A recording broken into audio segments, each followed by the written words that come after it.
What is the punishment for not wearing hijab?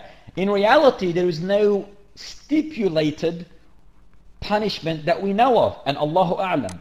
However, can you imagine yourself, a person who does not wear hijab, how he's going to face, or how she's going to face or confront Allah Ta'ala? We do have a narration that one of the minor signs of the hour, which is, you can say, almost considered as a punishment, a severe punishment in reality, if you want to refer it back to hijab.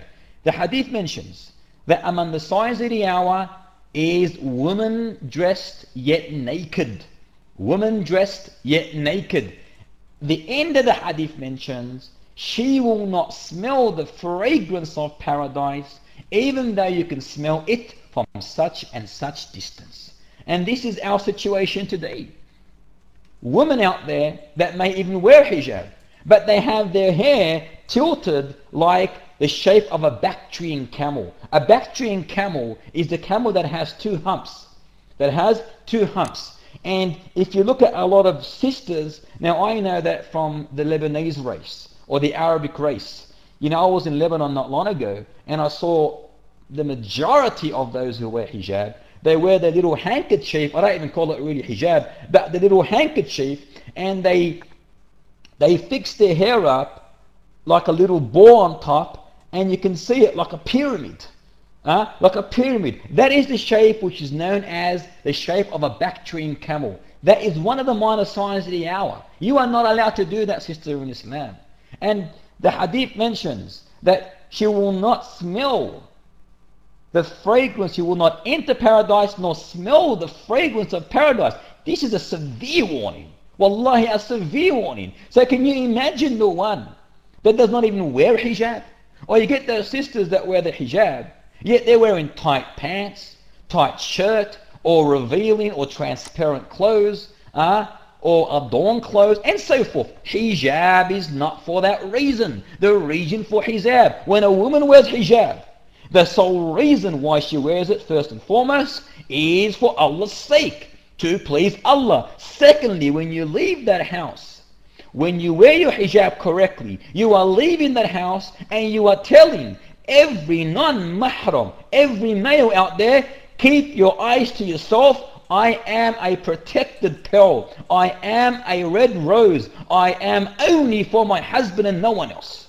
This is the reason why you wear your hijab. You don't wear the hijab to be adorned or to look attractive. You know, I just recently found out or heard from a couple of sisters that there's something in the UK that it's called the new hijab fashion. The new hijab fashion, where they even go on the catwalk. There's a catwalk for this thing. A catwalk for hijab. And there on the side in the audience are full of men watching them.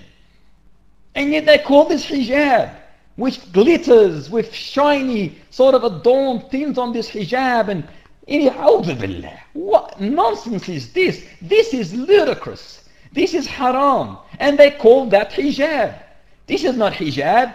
This is devilish way of life. This is the modernized so-called Islam. And this is not part of Islam. Hijab basically is to protect yourself from non-mahram eyes. You wear it for one reason, to keep man's eyes away from you. Not to attract them towards you. Not so people can say, Tabarakallah, look at her beauty, it glitters. No. You wear it for one reason. You want to make people say, no interest, no look towards you. They look at you, oh, a lady with hijab, she's respected, she's a modest woman, keep my eyes away from her, she's wearing it for a reason. But don't wear it in a way where it's alluring or it's attractive. You know, it seduces man's eyes. Because some women wear hijab where it's better for them not to wear hijab because of the way they wear hijab, and it is more alluring than those that do not even wear hijab. And this is dangerous. And this is not hijab, sisters. Hijab is for one reason, to keep far away from men looking at you. So when you walk outside, you are telling the man, keep your eyes away from me. I belong only for my husband to see, so you keep away from me. So when you do not wear hijab, in contrary to this, the lady that does not wear hijab, she in in reality is saying, look at me everyone, look at me. She wants the men to look at her. She wants the men to whistle to her and to love her and to flirt with her and to be seduced by her. This is the devil himself. The devil will go in the shape of a woman. So you've got to be very careful. You dress correctly, do not put perfume, wear the correct hijab, and insha'Allah ta'ala, you will be among those who are known to be the protected pearl and the red rose of Islam. وَلَا حَوْلَ وَلَا قُوَّةَ إِلَّا بِاللَّهِ. Wa alaykum assalam wa rahmatullahi wa barakatuh. Sister Salafi. May the Almighty Lord, insha'Allah ta'ala, enlighten you with the guidance of Islam and the fear in Him, and thus place you in Al-Firdaus Al-A'la. Basically, regarding your question,